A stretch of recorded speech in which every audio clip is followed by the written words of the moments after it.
Well, in a scientific first, researchers claim to have found that differences between men's and women's brains start in the womb. Joining us on the KOGO News Live line is the founder of the Brain Performance Center, Leigh Richardson. And what does it actually say?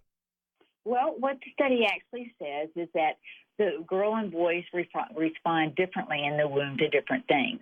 The male babies tend to respond more to the environmental influences going on, and the female babies they're growing more of that white matter in their brain.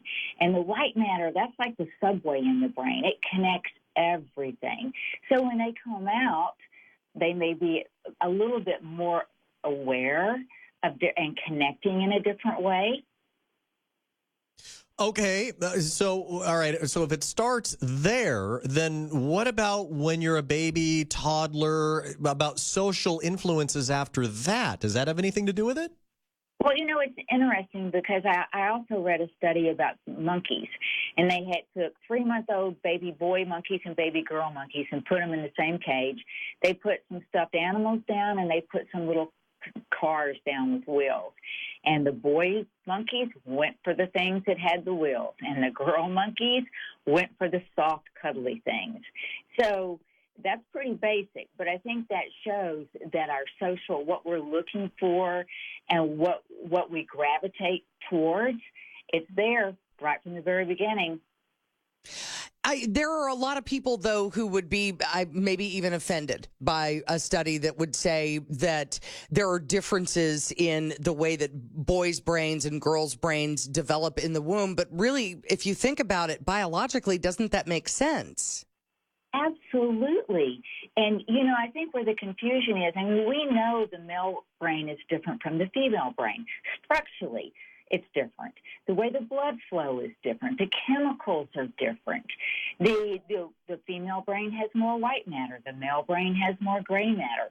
But where we get confused is around gender. And there's been a fair amount of research done. Is the brain gender-free? And I think, it's a good question because, I was a little girl. I didn't grow up wanting to play with dolls. I was a tomboy. And I always thought it was because I had brothers. I just wanted to hang with my siblings. And then there are males that from the very beginning, they're interested in dance. They're more sensitive. So the gender difference is really, I think, where the question comes in. Yeah, that and sexual orientation, because isn't that all influenced also in the brain? Well, absolutely. Hormones influence the brain and the brain development. And, it's interesting, but for a long time, we just thought if you're gay, you're just making bad choices. And we know now that is not the case. It's biological. It's the way that body is wiring and firing. Wow. Well, I tell you what, it'll be interesting to see any follow-up studies on this as well, the differences between men's and women's brains starting in the womb, not even in a socialized setting. Thank you, Leigh. Thank you.